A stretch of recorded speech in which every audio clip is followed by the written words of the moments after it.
पिया खेमा गही मन सतगुर दिया।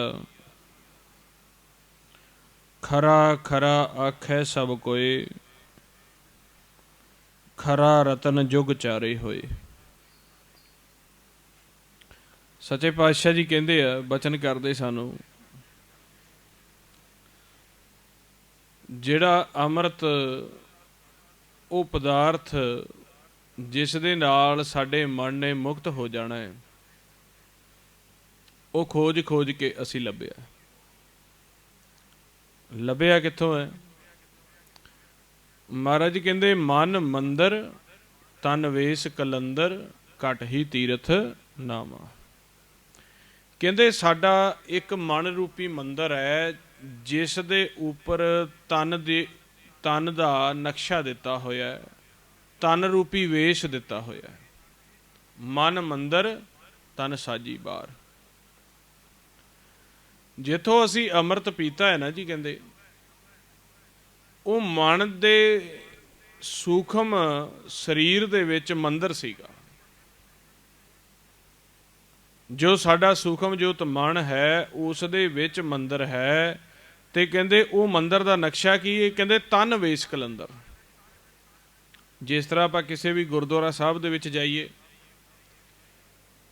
मंदिर दे विच जाइए, उस दा जो भवन हुंदा है उस दा नक्शा हुंदा है। जिवें तुसीं इत्थे भी बैठे आ, अपना घर है जो दरिश्टमान दे विच सानू मालक ने बख्शिया है, इस दा नक्शा है। इस तरह कहते खोजत खोजत अमृत पिया खिमा गही मन सतगुर दिया। भी जिहड़ा तुसीं अमृत पीता है खोज खोज के, वो कित्थों पीता है? कहते मन मंदिर तन वेश कलंदर।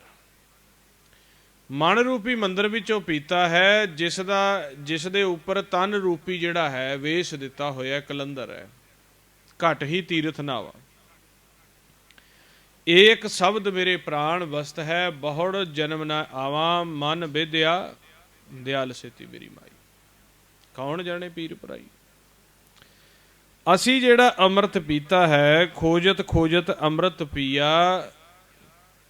किवें पीता? कहते खिमा कर दिता साडे मन नूं सतगुर जी ने, ते फिर उन्होंने आप दिता है।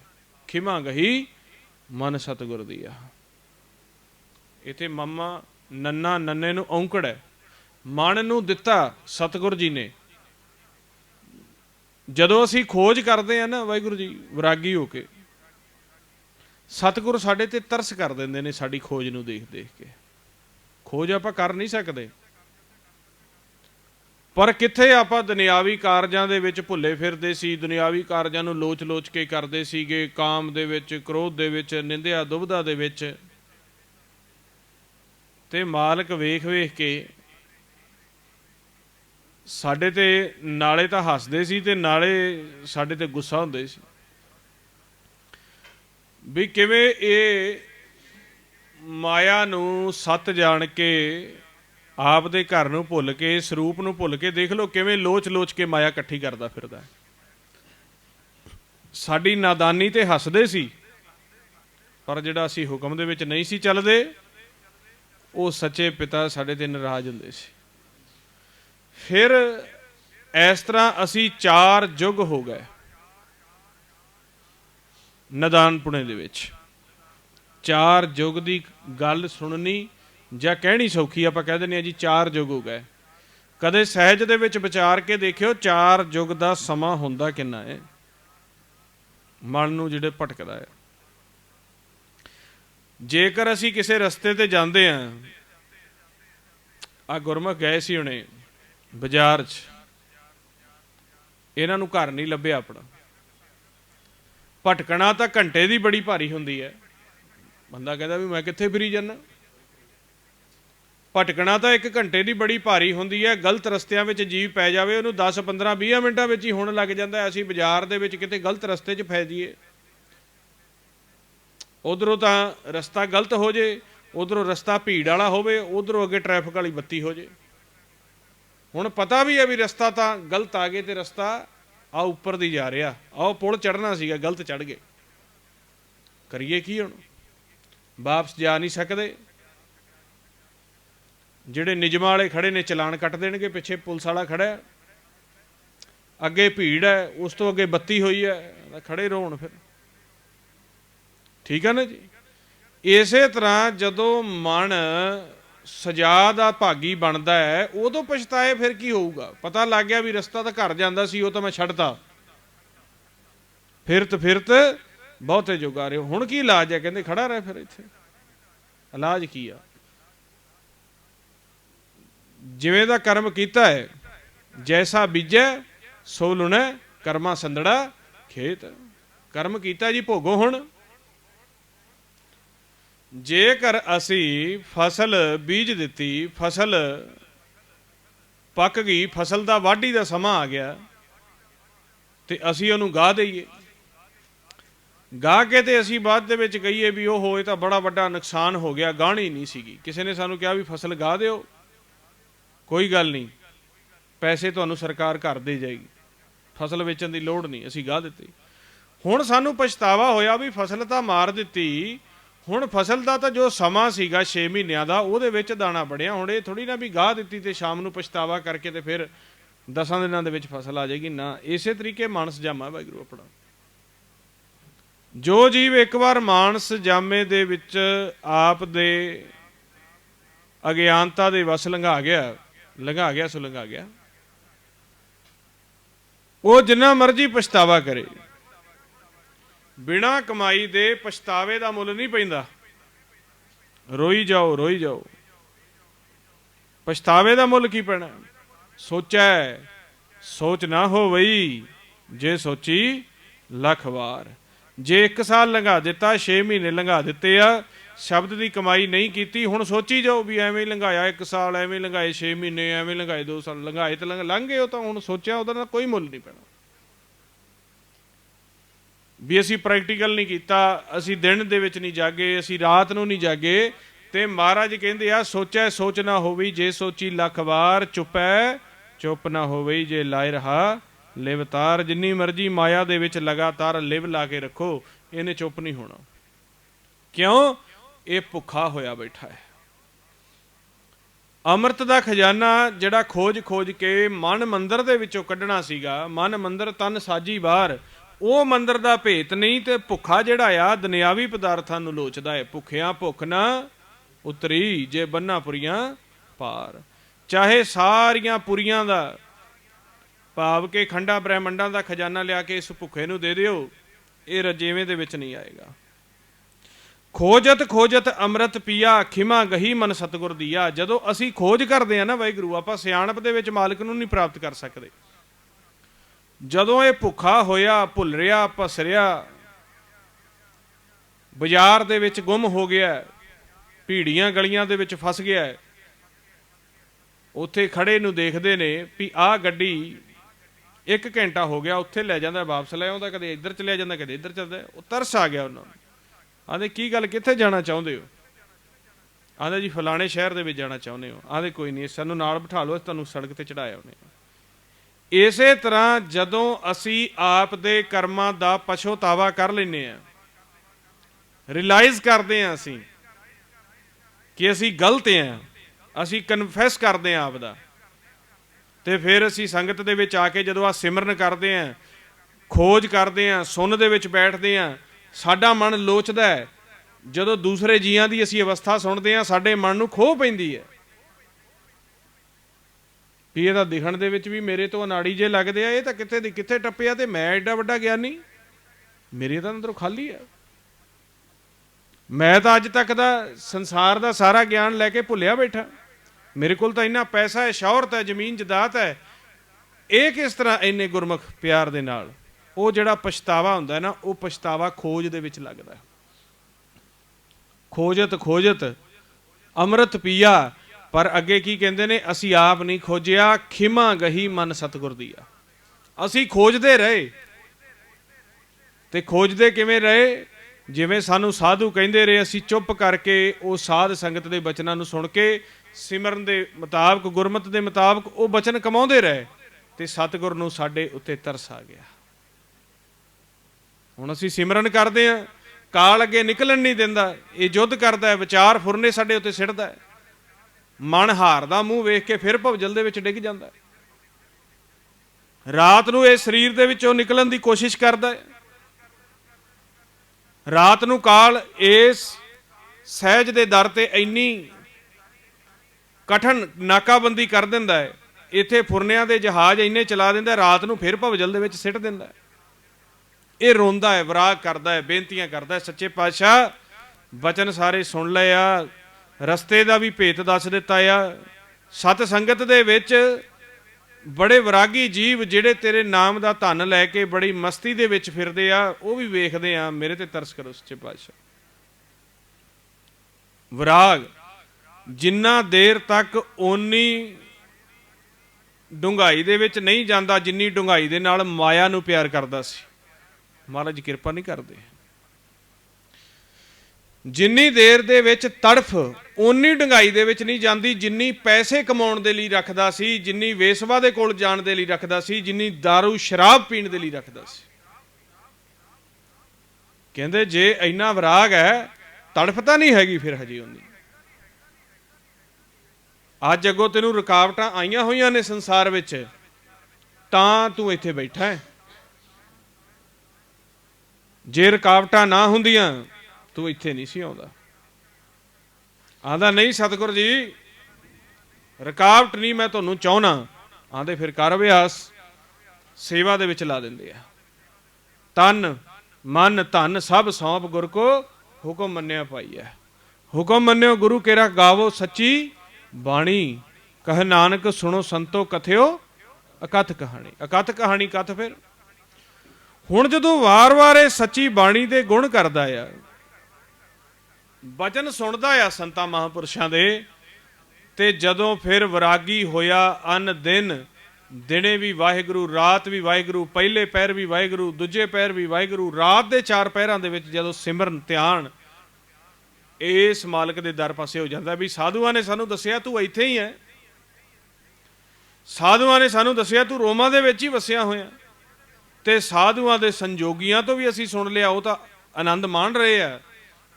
ਇੱਕ ਬੋਲਦਾ ਹੁੰਦਾ ਮੈਂ ਝੂਠਾ ਵੀ ਮੰਨ ਜਾਂਦਾ, ਪਰ ਉੱਥੇ ਤਾਂ ਮੈਨੂੰ ਕਈ 100 ਐਸੇ ਗੁਰਮੁਖ ਵੇਖਣ ਨੂੰ ਮਿਲ ਗਏ ਨੇ ਜੋ ਇਸ ਆਨੰਦ ਨੂੰ ਲਾਹੇਵੰਦ ਹੋਏ ਬੈਠੇ। ਹੁਣ ਮੈਂ ਕੀ ਕਰਾਂ? ਸਤਿਗੁਰ ਮੇਰੇ ਤੇ ਕਿਰਪਾ ਕਰੋ। ਜਦੋਂ ਵਿਰਾਗ ਦੀ ਸਰਮੌਰ ਅਵਸਥਾ ਆਉਂਦੀ ਹੈ, ਭਾਵ ਜਦੋਂ ਅਭਿਆਸੀ ਜੀਵ ਸ਼ਬਦ ਦੇ ਨਾਲ ਸੁਰਤੀ ਜੋੜ ਕੇ ਦਿਨ ਰਾਤ ਉਸ ਸੁੰਨ ਦੇ ਦਰ ਤੇ ਇੱਕ ਕਰ ਦਿੰਦਾ, ਫਿਰ ਕਹਿੰਦੇ ਖਿਮਾ ਗਈ ਮਨ ਸਤਿਗੁਰ ਦੀ ਆ। ਖਿਮਾ ਕਰਕੇ ਸਾਨੂੰ ਅੰਮ੍ਰਿਤ ਦਿੰਦਾ ਹੈ। ਜਿੰਨਾ ਮਰਜੀ ਖੋਜ ਕਰ ਲਓ, ਸਹਿ ਸਿਆਣਪਾਂ ਲੱਖ ਹੋਐ ਤਾਂ ਇੱਕ ਨਾ ਚੱਲੇ ਨਾਲ। ਭਾਵ ਸਾਡੇ ਖੋਜ, ਸਾਡੇ ਗਿਆਨ, ਸਾਡੇ ਸਿਆਣਪ ਨੂੰ ਵੇਖ ਕੇ ਨਹੀਂ ਰਤਨ ਮਿਲਣਾ। ਜਦੋਂ ਉਸ ਖੋਜ ਅਤੇ ਗਿਆਨ ਦੁਆਰਾ ਅਸੀਂ ਵਿਰਾਗੀ ਹੋ ਕੇ ਸਤਿਗੁਰ ਜੀ ਦੇ ਦਰ ਦੇ ਉੱਤੇ ਬੈਠਾਂਗੇ, ਫਿਰ ਸਾਨੂੰ ਰਸ ਦਿੰਦੇ ਆ। ਕਹਿੰਦੇ ਜਦੋਂ ਰਸ ਮਿਲ ਗਿਆ ਫਿਰ ਇਹ ਮਨ ਬਿਲਕੁਲ ਖਰਾ ਹੋ ਜਾਂਦਾ। ਇਹ ਕਿਸੇ ਵੀ ਕੂੜ ਗਿਆਨ ਨੂੰ ਨਹੀਂ ਮੰਨਦਾ।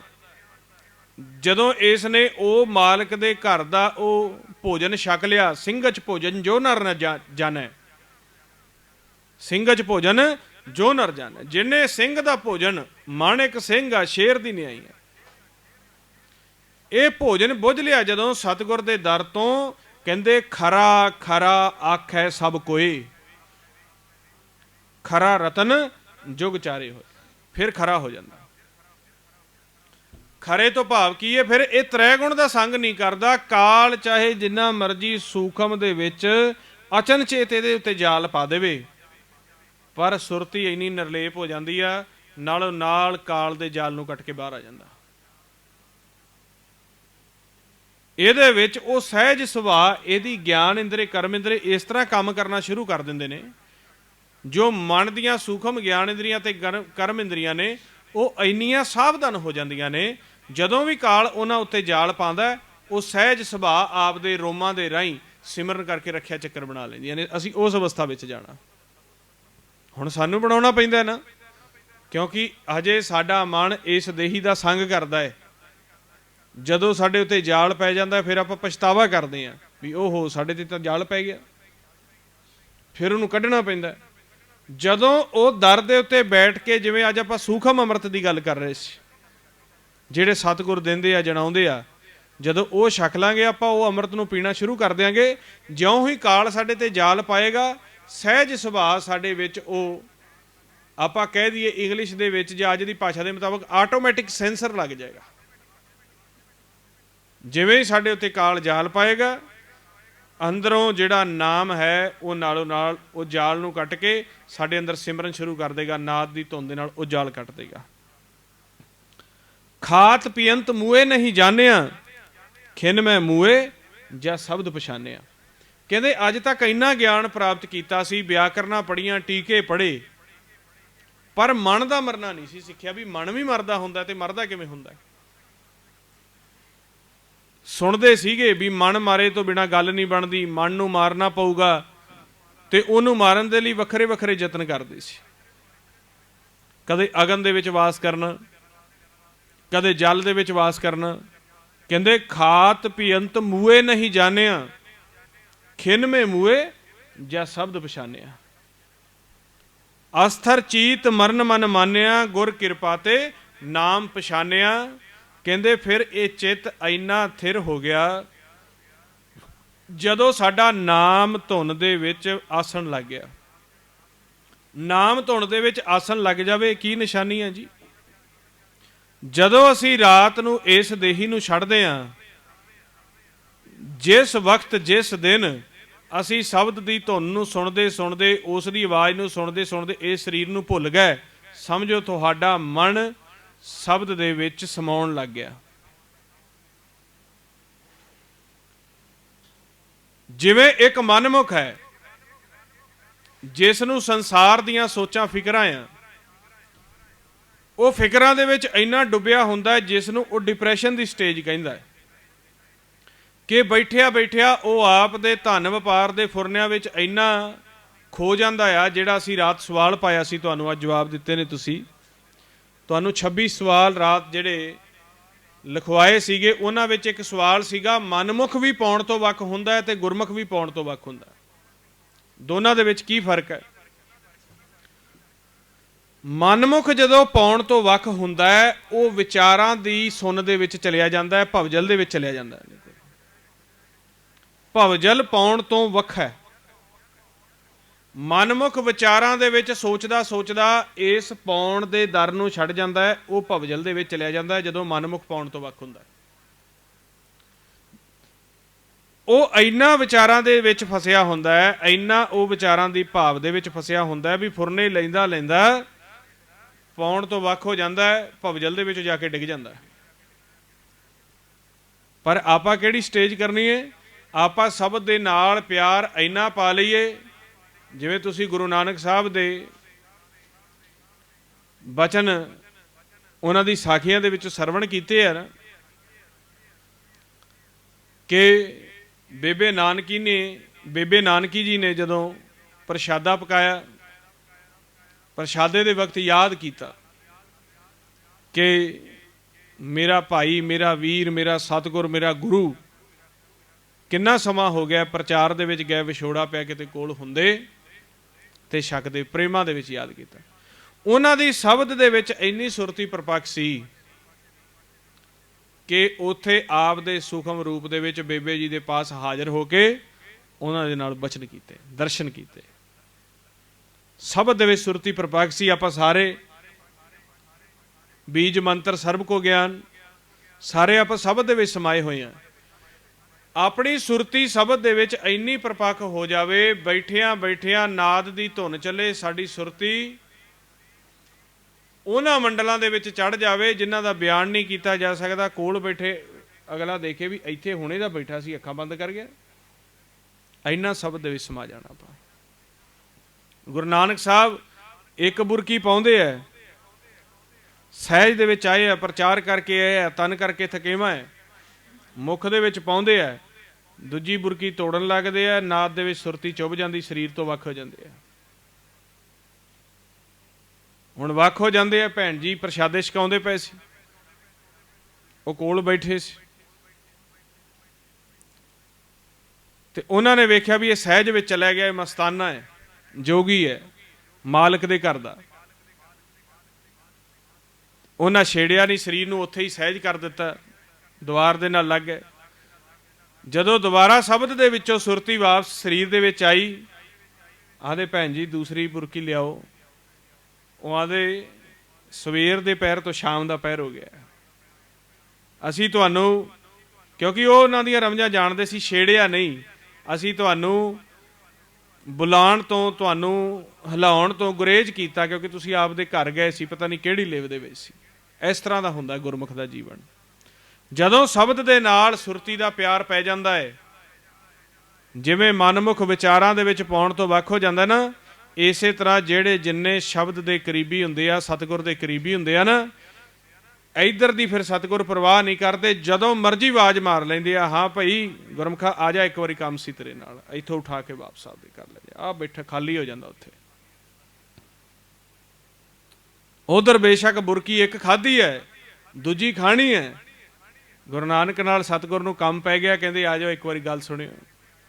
ਜਿਵੇਂ ਅਸੀਂ ਇੱਥੇ ਬੈਠੇ ਹਾਂ, ਬਾਹਰ ਵਿਚਾਰ ਕਰਦੇ ਨਾ, 2 ਮਿੰਟ ਆ ਬਚਨ ਸੁਣ ਇੱਧਰ। ਇਸ ਤਰ੍ਹਾਂ ਜਿਹੜੀਆਂ ਸ਼ਬਦ ਦੀਆਂ ਪ੍ਰੇਮਣਾ ਸੁਰਤੀਆਂ ਹੁੰਦੀਆਂ ਨੇ, ਸਤਿਗੁਰ ਦੀਆਂ ਪ੍ਰੇਮਣਾ ਸੁਰਤੀਆਂ ਹੁੰਦੀਆਂ ਨੇ, ਉਹਨਾਂ ਨੂੰ ਸਤਿਗੁਰ ਸ਼ਬਦ ਇਸ ਤਰ੍ਹਾਂ ਉਠਾ ਕੇ ਲੈ ਜਾਂਦਾ।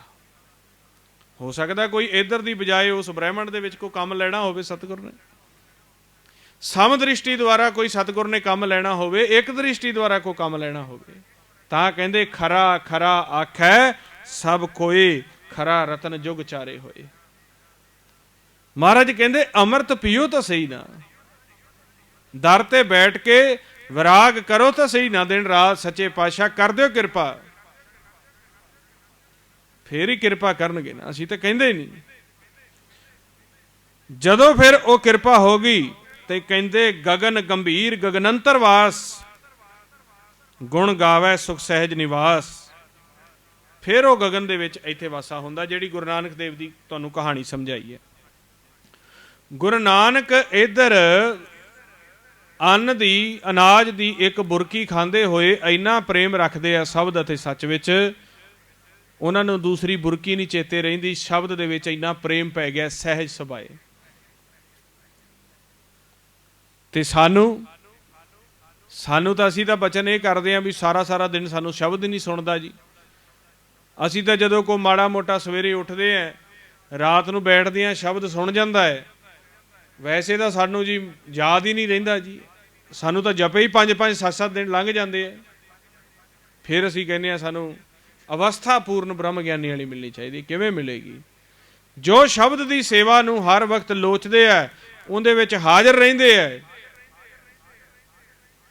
ਉਸ ਨਾਮ ਨਿਧਾਨ ਨੂੰ, ਏਕ ਸ਼ਬਦ ਮੇਰੇ ਪ੍ਰਾਣ ਬਸਤ ਹੈ, ਬਹੁੜ ਜਨਮ ਨਾ ਆਵਾਂ, ਮਨ ਬੇਦਿਆ ਦਿਆਲ ਛੇਤੀ ਮੇਰੀ ਮਾਈ, ਕੌਣ ਜਾਣੇ ਪੀਰ ਭਰਾਈ। ਉਹਨਾਂ ਦੀ ਸ਼ਬਦ ਵੀ ਫਿਕਰ ਕਰਦਾ, ਉਹਨਾਂ ਦੇ ਔਗਣ, ਉਹਨਾਂ ਦੇ ਬੰਨਣ, ਉਹਨਾਂ ਦੇ ਪੰਜਾਂ ਦੂਤਾਂ ਨੂੰ ਸ਼ਬਦ ਵੀ ਆਪਣੇ ਆਪ ਦੂਰ ਕਰਦਾ, ਰਸ ਦਿੰਦਾ ਹੈ, ਅੰਮ੍ਰਿਤ ਦਿੰਦਾ ਹੈ, ਨਿਧਾਨ ਦਿੰਦਾ ਹੈ।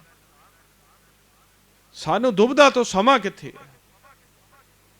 ਸਾਡੇ ਮਨ ਦੇ ਵਿੱਚ ਜਿਹੜੇ ਵਿਚਾਰ ਫੁਲਵਲੇ, ਬੇਸ਼ੱਕ ਅਸੀਂ ਮੁੱਖੋਂ ਨਹੀਂ ਕਿਸੇ ਦੀ ਦੁਬਦਾ ਕਰਦੇ, ਅੰਦਰ ਹੀ ਅੰਦਰ ਵਿਉਂਤਾਂ ਬਣਾਉਂਦੇ ਰਹਿੰਦੇ ਹਾਂ ਅਸੀਂ ਦੂਜਿਆਂ ਦੇ ਖਿਲਾਫ।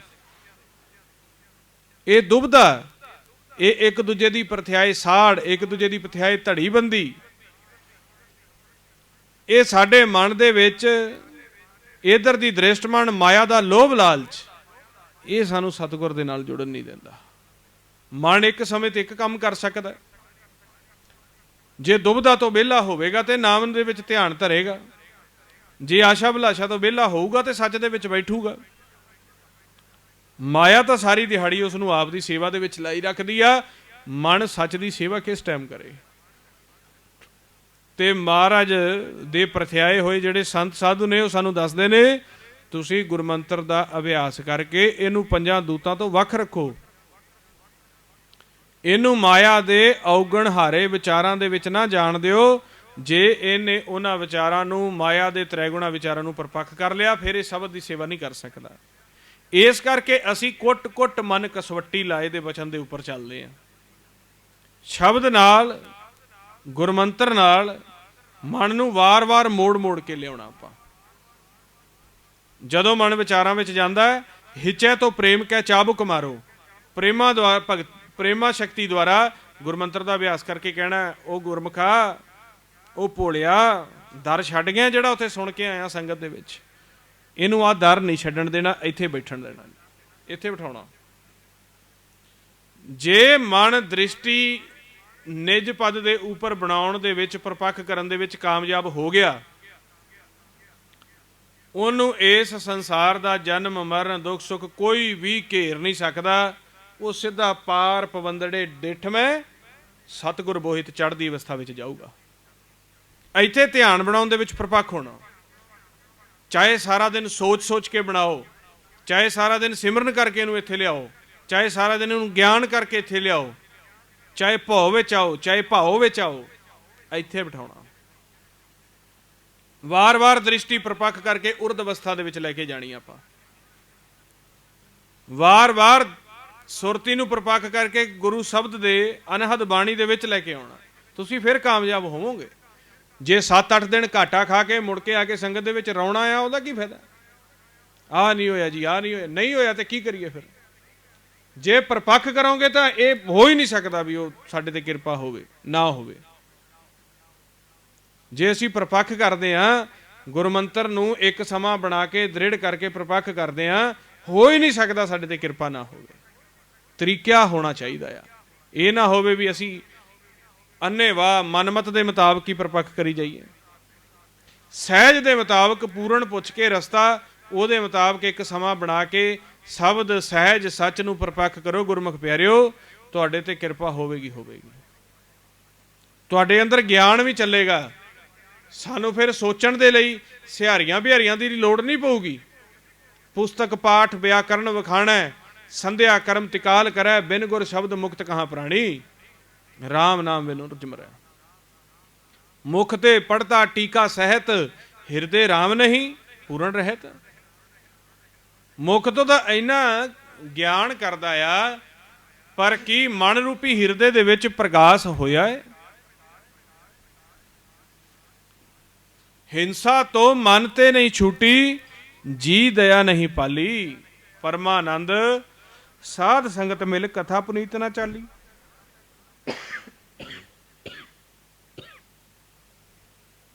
ਤਾਂ ਸਾਨੂੰ ਕਹਿੰਦੇ ਆ ਮਨ ਨਿਰਮਲ ਨਹੀਂ 10ਵੇਂ ਦੁਆਰ। ਮਨ ਤਾਂ ਹਜੇ ਨਿਰਮਲ ਨਹੀਂ ਹੋਇਆ ਤੇ 10ਵੇਂ ਦੁਆਰ ਦੀ ਗੱਲ ਕਰਦੇ ਹੋ? ਇਹ ਨਹੀਂ ਹੋ ਸਕਦਾ।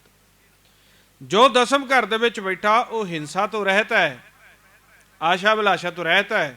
ਅਸੀਂ ਤਾਂ ਇੰਨਾ ਗਿਆਨ ਸੁਣ ਕੇ, ਜਿਹੜੇ ਗੁਰਸਿੱਖ ਸਾਨੂੰ ਭੇਤ ਦਿੰਦੇ ਆ, ਸਾਨੂੰ ਨਾਮ ਦੇ ਵਿੱਚ ਬਿਠਾਉਂਦੇ ਆ, ਸਾਨੂੰ ਮਾਲਕ ਦੇ ਨਾਲ ਜੋੜਦੇ ਆ, ਸਾਡਾ ਮਨ ਤਾਂ ਇੰਨਾ ਗਿਰਿਆ ਹੋਇਆ ਹੈ, ਅਸੀਂ ਉਹਨਾਂ ਦੀ ਪ੍ਰਥਾਏ ਹੀ ਆਪਦੇ ਮਨ 'ਚ ਦੁਬਦਾ ਸੋਚੀ ਜਾਂਦੇ ਹਾਂ।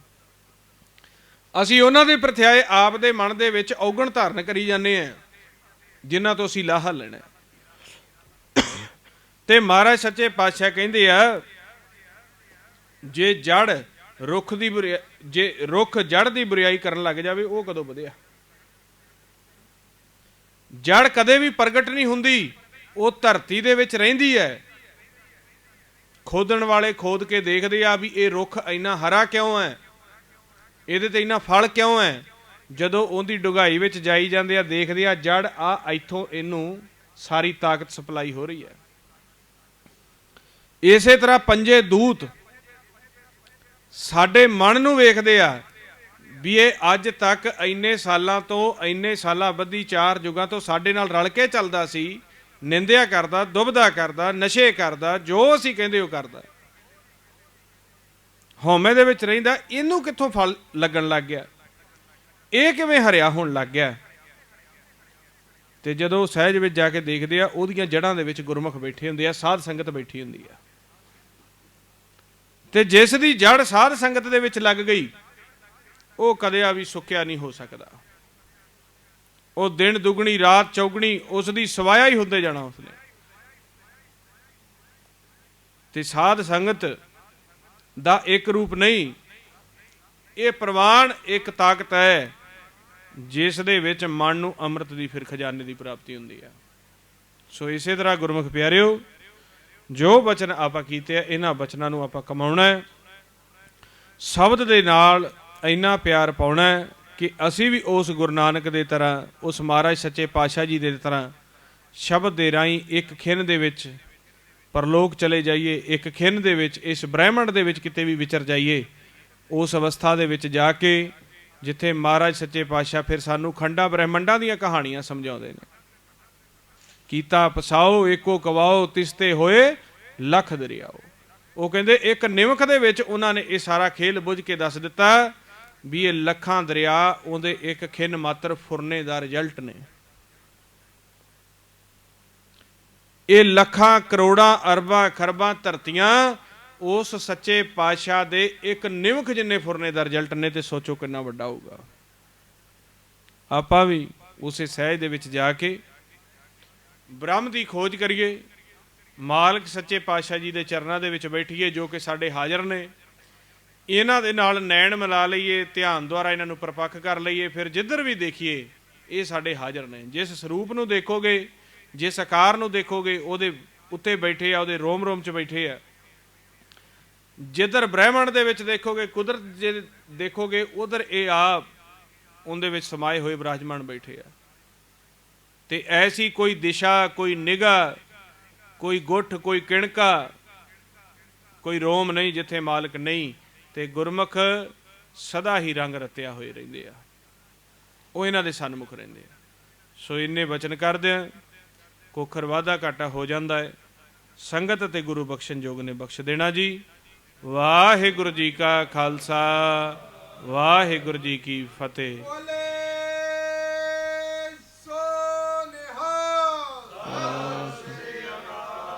आओ हुण थोड़ी देर प्रैक्टिस